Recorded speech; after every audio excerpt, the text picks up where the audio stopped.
Hello everybody, welcome back to HardReset.Info channel. In today's video, I'll show you how to easily manage color temperature settings on your TCL 27G64.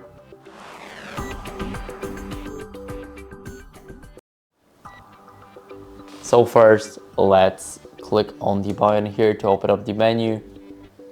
Now here, we need to go over to color and we will have the color temperature right here. So we can change it to warm, we can change it to standard, or we can change it to the user.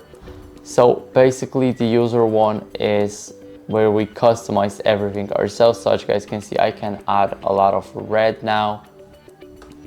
I can lower the green and I can also lower the blue, so it will be mostly red on the screen, as you guys can see. And that's basically how you guys can adjust it. You have 4 ways of doing that, and that's basically it. So I hope this video helped you. If it did, don't leave a like, sub, and a comment, and I'll see you in the next one.